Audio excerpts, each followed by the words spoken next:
Hi guys, welcome back to the next video. In this video, we are going to talk about Kubernetes. Now, in this video, we will be talking about the overview of Kubernetes and also some of the features of Kubernetes and then how Kubernetes work. I'm planning to divide this into two different videos. One is like overview and features and some functionality of Kubernetes and architecture you'll be seeing on the next video. So first, let's go with the overview.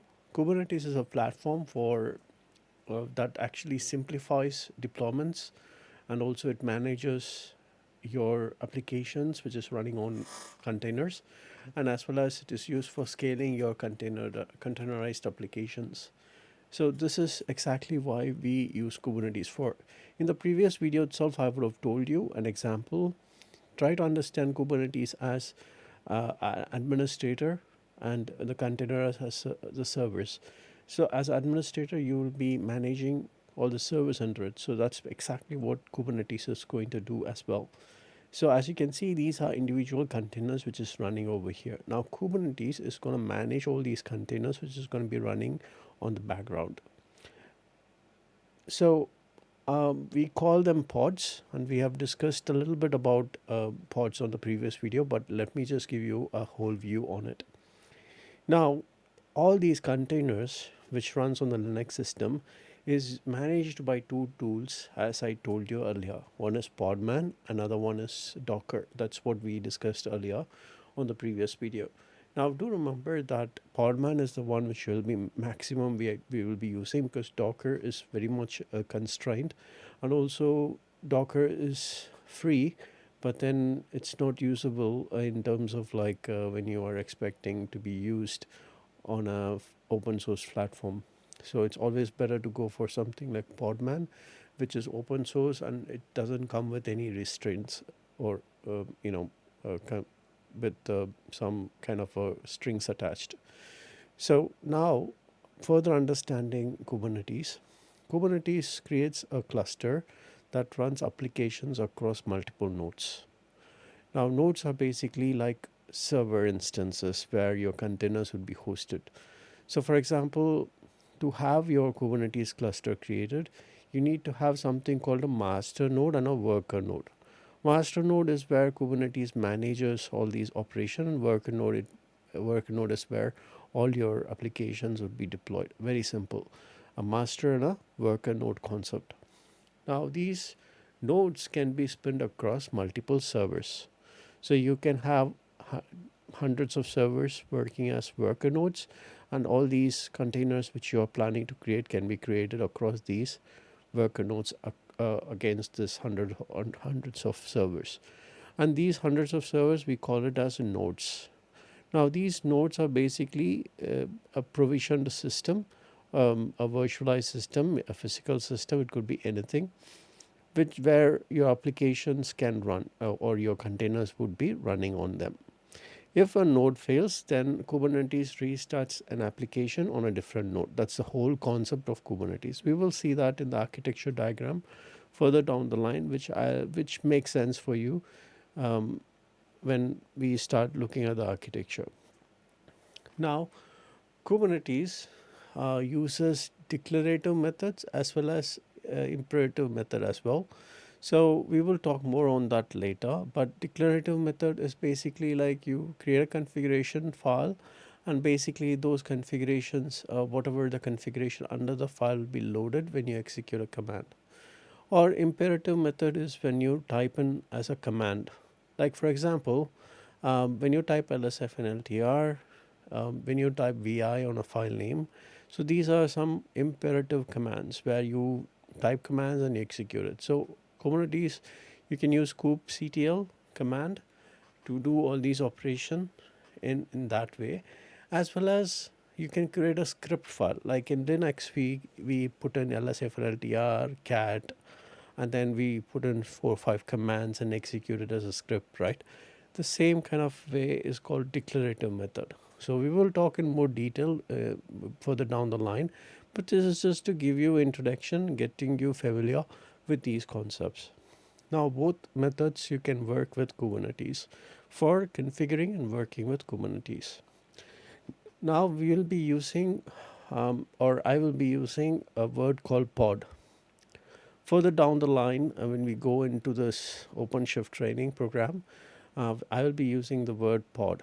Now, we don't use the word container no more because when you go to the advanced topics in OpenShift or Kubernetes, we sort of use this word pod. Now, what is pod? Pod is basically has one container or multiple container running under the one pod. Okay, so we won't be talking about container, we will be talking about container or containers that is compressed into a term called pods. So when you are deploying your application, you will be deploying a pod, and that pod will be deploying on the node. Okay, so 2 to 3 keywords we have seen so far. I'll just do a recap. Podman, which basically used for running a container, and Kubernetes, which is going to be working as administrator to manage your applications, scaling your application, deploying your application. And then I've also spoke about this word called nodes, where these are like physical servers where you will be classifying as worker node, and all your pods will be deployed on the worker node. Pods, on the other hand, will be having one or more containers, and the specific use case we will talk about that later. I also spoke some words about declarative and imperative. Declarative means configuration based. You need to configure a file in which you type the coding and execute it. Imperative is command line method, like where you type each command, scaling up, scaling down, creating a deployments likewise. And then we also talk about the master and the worker node. So master node is where Kubernetes use all the master or management related configuration to control the worker nodes. So that's basically the master node. We call it the different term. We will talk about that in the next video, but the concept is the same. Okay. So some of the features of Kubernetes is what we will look right now. I will just tell you the major features of it, but when we go down the line, we will try to understand each feature on that specific topics.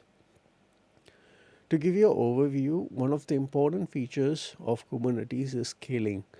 Scaling is basically scaling up and scaling down. Scaling up means increasing the number of instances your application is listening to based on the load. And scaling down means that decreasing the number of instances which is going to be created on nodes by the utilization. So you can do it autonomously, you can do it manually. So that's basically scaling. Now we won't be calling scaling as scaling. We'll be using a term called replicas. Now replicas is the term which is used for scaling. So when I say replicas, you should understand I'm talking about scalings. Now deployments, on the other hand, as you can see on this picture, has a group of things within itself. Like for example, under a deployment, when you do a deployment, you're gonna get containers, which is pods, and then you're going to get replicas. You're going to get some service as well as part of a deployment. Now service is optional, but you can make it something like this. So you will be seeing all this pods getting created, replicas being maintained, and then you see a deployment there. So that's basically what a deployment is. And then the cluster management. Okay, so let me put in one more point on deployments. Deployments is to make your life easy. Okay, so there are two ways of doing this. Okay, you can create pods, you can create replica set for the pods and assign the replica set to the pod, and then create a service and then assign that service to the replica set. I'll tell you the reason for all these things, why we do need the service. But replicas, to have more number of instance or less number of instance, you just have to alter the number on the replica. So if I say like replica is 1, it's going to maintain one pod all the time. If I'm going to mention replicas as 10, it's going to maintain 10 pods for that particular pod. So it's going to create 10 scaling numbers as a replica numbers. It's going to have same instance 10 times on the server on different nodes which is available, and it's going to maintain that in that way. Okay, so that basically is one way of doing it. So you create a pod, you create a replica, you assign the replica to the pod, and you create a service and you assign the service to the replica likewise. Or else you can create a deployment which actually creates a pod, which actually creates a replica automatically. You don't have to say it. And then you can specify the number of replicas you need. So it's like either you go around it or you just go with the deployment. So that's basically what a deployment makes your life easy.